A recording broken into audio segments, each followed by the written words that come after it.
وَنُنَزِّلُ مِنَ الْقُرْآنِ مَا هُوَ شِفَاءٌ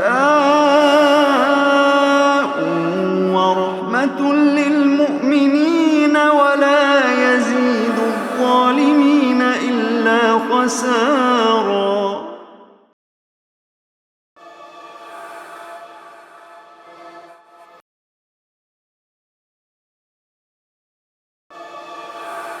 والذین کذبوا بآیاتنا، اور جنہوں نے ہماری آیات کو جھٹلایا، سنستدرجہم من حیث لا یعلمون، ہم آہستہ آہستہ انہیں وہاں سے پکڑیں گے جہاں سے انہیں خبر بھی نہیں ہوگی۔ وَأُمْلِي لَهُمْ، اور اللہ فرمانے میں انہیں مہلت دے رہا ہوں۔ ان کیدی متین، بے شک میری تدبیر بڑی مضبوط ہے۔ اولم یتفکروا، کیا انہوں نے فکر نہیں کیا، غور نہیں کیا؟ ما بصاحبہم من جنت، ان کے ساتھی پر کوئی جنون کا اثر نہیں۔ اللہ کے رسول صلی اللہ علیہ وسلم کو مشرکین مکہ تانا دیا کرتے تھے، آپ مجنون ہیں، معاذ اللہ، آپ پر کوئی جنات کا اثر ہے۔ فرمایا ایسا نہیں ہے۔ ان ہوا الا نذیر مبین، وہ تو بس صاف صاف خبردار کر دینے والے ہیں۔ اولم ينظروا فی ملکوت السماوات والارض، کیا انہوں نے دیکھا نہیں آسمان اور زمین کی بادشاہی میں؟ وما خلق اللہ من شیء، اور ہر وہ چیز جو اللہ نے پیدا کی ہے۔ وان عسى ان يكون قد اقترب اجلهم، اور ممکن ہے کہ اللہ نے ان کا جو وقت مقرر کیا ہو وہ ان کے بالکل قریب آن پہنچا ہو، موت ان کے سروں پہ کھڑی ہو۔ فَبِأَيِّ حَدِيثٍ بَعْدَهُ يُؤْمِنُونَ، اتنی نشانیاں دیکھ لینے کے بعد اب یہ کون سی بات کے انتظار میں ہے؟ اب کس بات پر ایمان لائیں گے؟ مَن يُضْلِلِ اللَّهُ فَلَا هَادِيَ لَهُ، اور جسے اللہ گمراہ کر دے اسے کوئی ہدایت دینے والا نہیں ہے۔ وَيَذَرُهُمْ فِي طُغْيَانِهِمْ يَعْمَهُونَ، اور وہ انہیں چھوڑ دیتا ہے اپنی سرکشی میں تاکہ وہ بھٹکتے رہیں۔ يَسْأَلُونَكَ عَنِ السَّاعَةِ أَيَّانَ مُرْسَاهَا، اے نبی صلی اللہ علیہ وسلم یہ آپ سے سوال کرتے ہیں، یہ آپ سے آ کے بار بار پوچھتے ہیں قیامت کب آئے گی۔ یہ تجسس بھی انسان کے اندر ہمیشہ سے ہے اور اس قیامت کے قائم ہونے تک ہمیشہ رہے گا۔ اور اس تجسس کی وجہ کیا ہے؟ سورہ قیامہ میں اللہ نے اس کو واضح کیا۔ انسان چاہتا ہے کہ اپنے اس نافرمانی کے سلسلے کو بڑھاتا جائے، اس کی فطرت میں ہے۔ آپ کبھی طلباء سے جا کے پوچھیں نا یہ لاسٹ نائٹ سٹڈی کیا شے ہے، تو ذرا معلوم ہو جائے پیپر کب ہونے ہیں، قریب جا کے پڑھیں گے، آخری رات تیاری کر لیں گے، چند گھنٹے پہلے پڑھنا شروع کر دیں گے، بالکل وہی کیفیت۔ بار بار پوچھتا ہے قیامت کب آئے گی تاکہ معلوم ہو جائے جس دن قیامت آ رہی بس اس سے ایک رات قبل توبہ کر لو،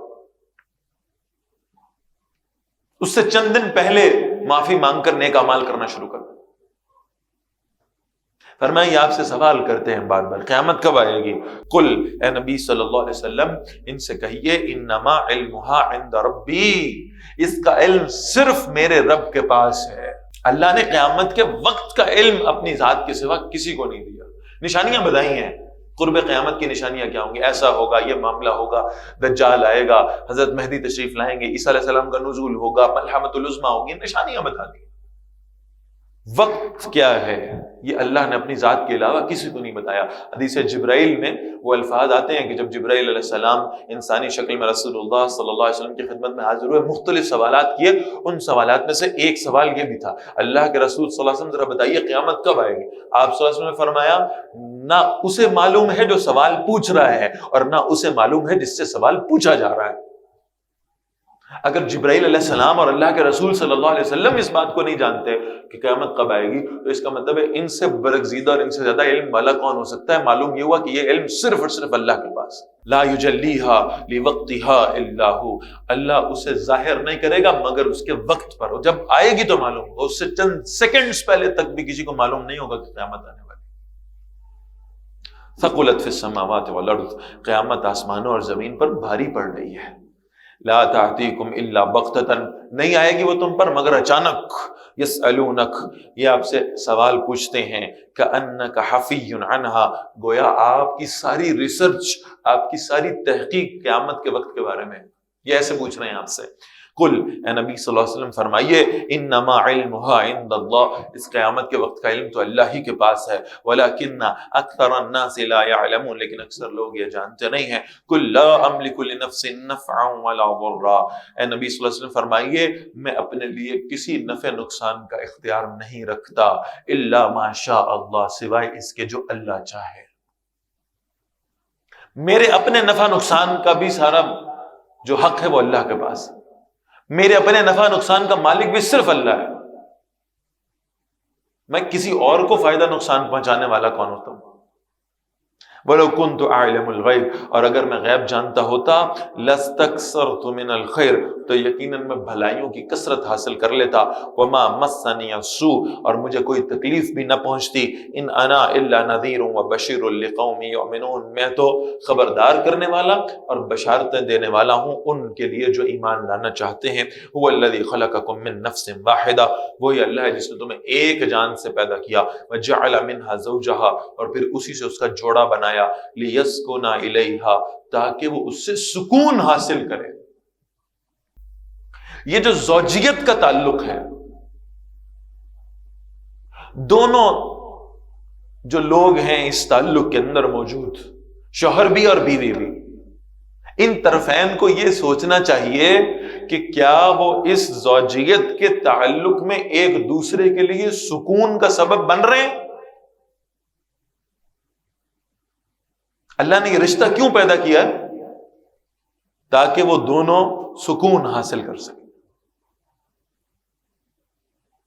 اور یہ کوئی صرف جسمانی سکون نہیں ہے، یہ صرف لذتوں کو پورا کر دینے والا رشتہ نہیں ہے۔ اللہ نے اس رشتے میں محبت رکھی ہے، مودت رکھی ہے، الفت رکھی ہے۔ انسان اپنی کیفیات ایک دوسرے کے ساتھ شیئر کر سکتا ہے، انسان اپنے بوجھ ایک دوسرے کے ساتھ بانٹ سکتا ہے، انسان خوشی غمی کے اوقات میں اپنی کیفیات رکھ سکتا ہے ایک دوسرے کے ساتھ۔ رشتہ ازدواج میں منسلک ہونے والے طرفین کو اس بات پر غور کرنا چاہیے کہ کیا ہم اپنے ساتھ رہنے والے شخص کے لیے سکون کا سبب ہیں یا نہیں ہیں۔ فلما تغشاها، پھر جب مرد عورت کو ڈھانپ لیتا ہے، حملت حملا خفیفا، تو وہ اس عورت نے ہلکا سا حمل اٹھایا، فمرت به، تو وہ اسے لیے پھرتی رہی، فلما اثقلت، پھر جب وہ بوجھل ہو گئی، دعوا اللہ ربہما، تو ان دونوں نے اللہ سے دعا کی جو ان کا رب ہے، لئن آتیتنا صالحا، اگر آپ نے ہمیں صالح بچہ دیا، تندرست اولاد عطا فرمائی، لنکونن من الشاکرین، یقیناً ہم شکر گزاروں میں سے ہو جائیں گے۔ فلما آتاہما صالحا، جب اللہ نے ان کو تندرست اولاد عطا فرما دی، جعل له شرکاء فیما آتاہما، تو پھر دونوں اس میں شریک بناتے ہیں جو اللہ نے انہیں دے رکھا ہے۔ یہ فلاں کی دعا سے ہوا ہے، یہ فلاں نے عطا فرمایا ہے، کسی بت کے ساتھ اسے منسوب کر دیں گے، کسی شخصیت کے ساتھ، یہ فلاں نے عطا کیا۔ اور مکہ والوں کی تو یہ بڑی عام پریکٹس تھی۔ یہ جو رسول اللہ صلی اللہ علیہ وسلم کا چچا ہے، جو بدترین دشمن آپ صلی اللہ علیہ وسلم کا ثابت ہوا، ابو لہب، یہ ابو لہب اس کا نام تو نہیں تھا، یہ تو اس کی کنیت تھی، اس کا اصل نام تھا عبد العزا، عبد اللات، عبد المنات، یہ نام رکھا کرتے تھے وہ۔ یہ عزا کا بندہ ہے، یہ لات کا بندہ ہے، یہ منات کا بندہ ہے، یہ حبل کا بندہ ہے، فلاں نے عطا کر رکھا ہے، یہ فلاں بت سے دعا کی تھی تو یہ بیٹا ہوا، اس سے منسوب کر دیا اس کو۔ فتعال اللہ عما یشرکون، بڑا بلند و برتر ہے اللہ اس سے جو یہ شرک کر رہے ہیں۔ ایشرکون ما لا یخلق شیئا، کیا وہ شریک بناتے ہیں انہیں جو کوئی شے پیدا نہیں کر سکتے؟ وہم یخلقون، حالانکہ وہ خود پیدا کیے گئے ہیں، مخلوق کو خالق سمجھنے لگ گئے یہ لوگ۔ ولا یستطیعون لهم نصرا، اور وہ ان کی مدد کرنے کی بھی طاقت نہیں رکھتے، ولا انفسهم ينصرون، اور وہ تو اپنی خود مدد نہیں کر سکتے۔ وَإِن تَدْعُوهُمْ إِلَى الْهُدَىٰ، اور اگر تم انہیں سیدھے راستے کی طرف بلاؤ، لا يتبعوكم، وہ تمہارے پیچھے نہیں آئیں گے، سواء علیکم ادعوتموہم، برابر ہے تم پر خواہ تم ان کو پکارو، ام انتم صامتون، یا تم خاموش رہو، ان بتوں کو پکارنے کا، ان باطل معبودوں کو پکارنے کا تمہیں کوئی فائدہ ہونے والا نہیں ہے۔ ان الذین تدعون من دون اللہ عباد امثالکم، وہ جنہیں تم پکارتے ہو اللہ کو چھوڑ کر، وہ بھی تمہاری طرح اللہ کے بندے ہیں۔ فدعوہم، پکارو انہیں، فلیستجیبوا لکم، ہونا یہ چاہیے کہ وہ تمہیں جواب دیں، تمہارے سوالوں کا جواب پیش کریں، تمہاری مشکلوں کا حل تمہیں عطا کریں، تمہاری حفاظت کرنے والے بن جائیں، تم پر رحم کرنے والے بن جائیں، ان کنتم صادقین، اگر تم سچے ہو۔ الہم ارجل یمشون بہا، کیا ان کے پاؤں ہیں کہ ان سے چلتے ہوں؟ ام لہم ایدی یبطشون بہا، یا ان کے ہاتھ ہیں کہ وہ پکڑتے ہیں ان سے؟ ام لہم اعین یبصرون بہا، یا ان کی آنکھیں ہیں کہ ان سے دیکھتے ہوں؟ ام لہم آذان یسمعون بہا، یا ان کے کان ہیں جن سے سنتے ہوں؟ قل ادعوا شرکاءکم، اے نبی صلی اللہ علیہ وسلم فرمائیے بلاؤ اپنے شریکوں کو، سب جتنی ہستیاں، جتنے بت آج تک اللہ کے شریک سمجھے گئے ہیں، ان سب کو اکٹھا کرو، ثم کیدونی فلا تنظرون، ان سے کہو یہ جنہیں تم خدا سمجھتے ہو نا، یہ سب مل کر مجھ پر حملہ آور ہوں، یہ میرے خلاف تدبیر کریں، یہ مجھے نقصان پہنچائیں، مجھے ہرگز مہلت نہ دیں، مجھ پر کوئی رحم نہ کریں، جو میرا بگاڑ سکتے ہیں بگاڑ لیں، جو نقصان مجھے پہنچا سکتے ہیں پہنچا کے دکھائیں، اپنے سارے باطل معبودوں کو جمع کرو اور مجھے نقصان پہنچانے کی کوشش کرو، نہیں پہنچا سکو گے، کیوں؟ انا ولی اللہ الذی نزل الکتاب، میرا حمایتی، میرا دوست، میرا ساتھ دینے والا، میری مدد کرنے والا وہ اللہ ہے جو کتاب نازل کرنے والا ہے۔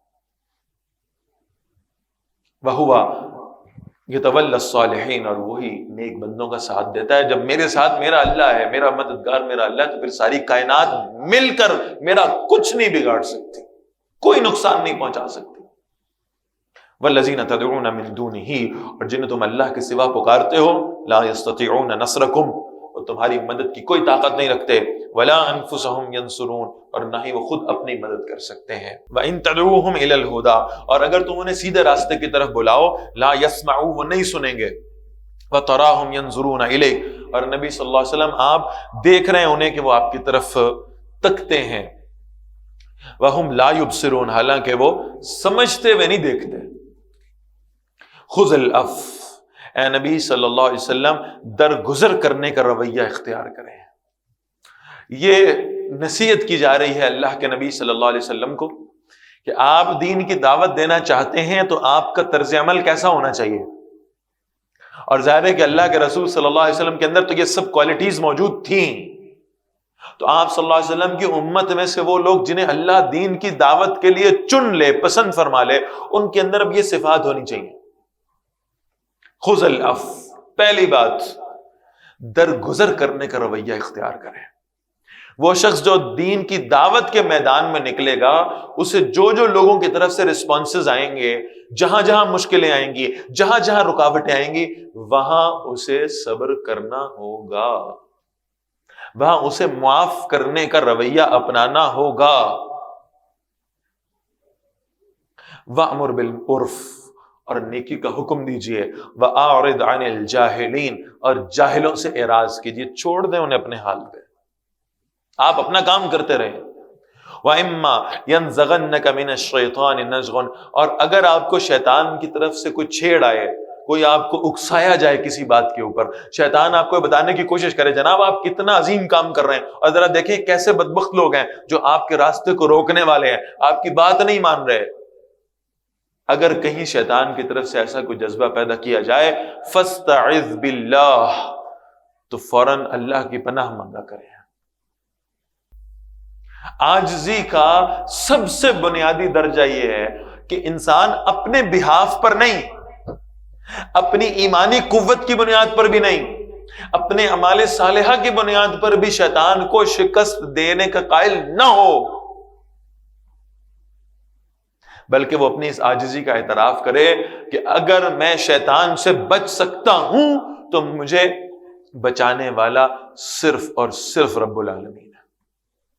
فاستعذ باللہ، اللہ سے پناہ مانگ لیا کریں۔ اعوذ باللہ من الشیطان الرجیم، اللہ آپ ہی ہیں جو مجھے اس شیطان سے پناہ دے سکتے ہیں، میں نہیں بچ سکتا۔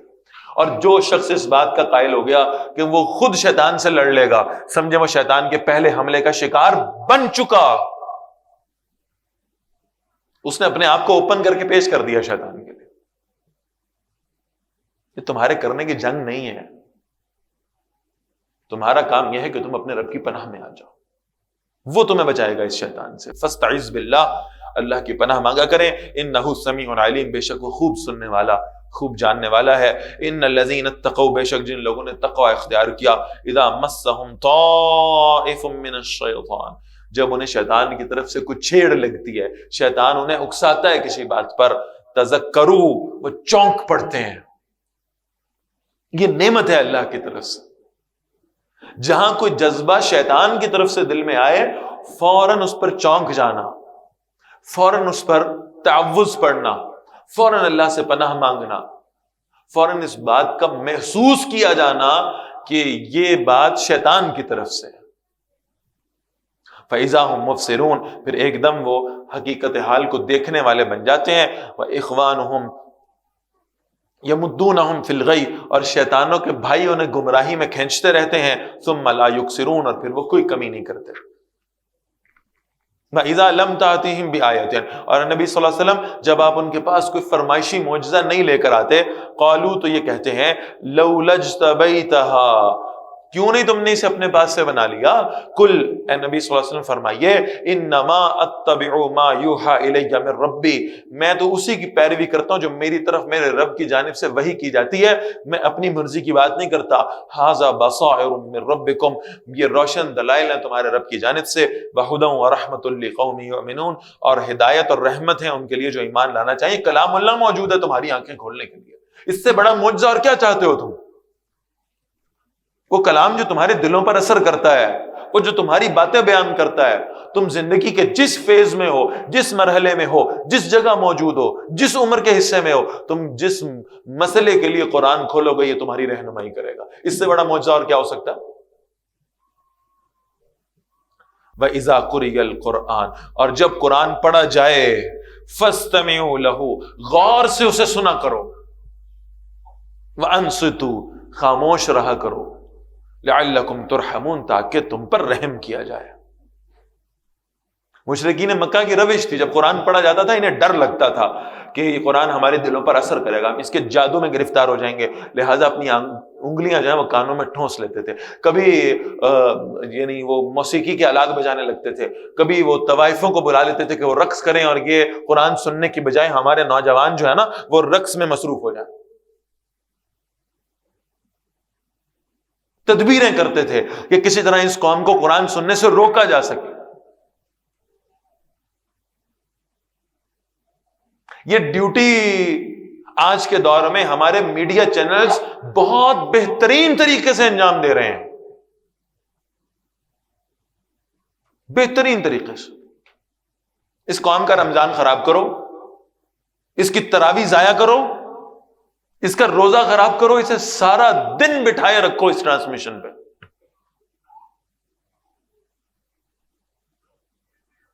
لہذا فرمایا جب قرآن پڑھا جائے تو توجہ کے ساتھ سنا کرو۔ قرآن اس بات کا حقدار ہے کہ جس وقت اس قرآن کی تلاوت ہو رہی ہو تمہاری توجہات کا مرکز اسے ہونا چاہیے۔ تمہارا اپنا کلام اس کلام سے زیادہ اہم نہیں ہے، تمہاری اپنی باتیں اللہ کی باتوں سے زیادہ اہم نہیں ہیں، لہذا توجہ سے سنا کرو اور خاموش رہا کرو، لعلکم ترحمون، تاکہ تم پر رحم کیا جائے۔ وَاذْكُر رَبَّكَ فِي نَفْسِكَ، اور اپنے رب کو اپنے دل میں یاد کرتے رہا کرو، تضرعا وخیفا، گڑ گڑاتے ہوئے بھی اور ڈرتے ہوئے بھی، وَدُونَ الْجَهْرِ مِنَ الْقَوْلِ، اور بغیر آواز کو بلند کیے ہوئے بھی، بالغدو والآصال، صبح اور شام کے وقت، ولا تکم من الغافلین، اور غافلوں میں سے مت ہو جانا، ان الذین عند ربک، بے شک جو لوگ تمہارے رب کے پاس قربت رکھنے والے ہیں، وہ لوگ جو اللہ کے مقربین میں شمار ہوں گے، لا یستکبرون عن عبادتی، وہ اللہ کی عبادت سے تکبر نہیں کرتے،